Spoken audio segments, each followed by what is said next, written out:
അയ്യോ, ദേ കണ്ടോ ഒരു നരച്ച മുടി. ആ ബുദ്ധിയുള്ളവന്റെ മുടിയൊക്കെ നരക്കും, അല്ല നിന്നെ പോലെ. ഇങ്ങനെ പറഞ്ഞോണ്ടിരുന്നാ മതി.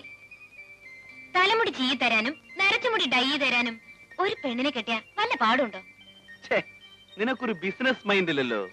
ഇതൊക്കെ ചെയ്യാൻ ഒരു പെണ്ണ് കിട്ടണോ? ശമ്പളത്തിന് ഒരു പെണ്ണിനെ നിർത്തിയാ പോരെ, അതല്ലേ നമുക്ക് ലാഭം. അങ്ങനൊന്നും ലാഭിക്കണ്ട.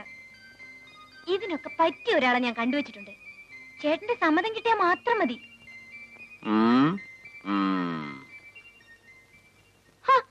ചേട്ടൻ എന്താ ആരാന്ന് ചോദിക്കാത്തെ?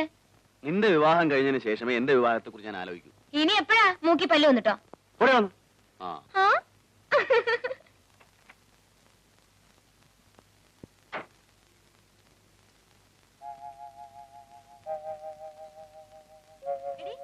നീ എന്തെത്ര ലേറ്റ് ആയത്?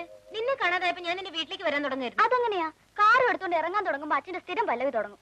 പെട്രോളിന്റെ കണക്ക് കുറച്ചില്ല. എടോ താനിങ്ങി വന്നേ. താമ്പ ഒരു ഐടെക്സ് വാങ്ങിച്ചിട്ടോ. ഐടെക്സ് എന്ന് വെച്ചാൽ എന്താണെന്ന് അറിയോ? കൺമഷി. ദേ ഒരിടത്ത് വാങ്ങിച്ചോ.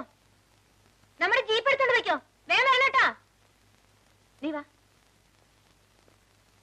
നിനക്ക് യാതൊരു മാനസും ഇല്ല. എന്താടി? ഡ്രൈവർ ആണെങ്കിൽ എടാ പോടാന്നൊക്കെ വിളിക്കാൻ കൊള്ളാവോ?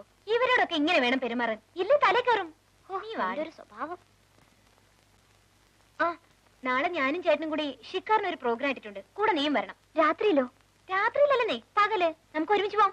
ഞാനില്ല, നിങ്ങൾ പോയാ മതി. നിനക്ക് ചേട്ടനോട് പ്രേമമുണ്ട് എന്നാ ചേട്ടൻ മുമ്പിലോട്ട് വരികയില്ല. ദേ പെണ്ണെ, ഞാൻ പറയണ പോലെ അങ്ങ് കേട്ടേച്ചാ മതി. ബാക്കി കാര്യം ഞാൻ ഏറ്റു. പിന്നെ നിങ്ങളുടെ കല്യാണം കഴിഞ്ഞ ബ്രോക്കർ ജോലിക്ക് എനിക്ക് 10% കമ്മീഷൻ തരണം. ഒന്ന് പോടി.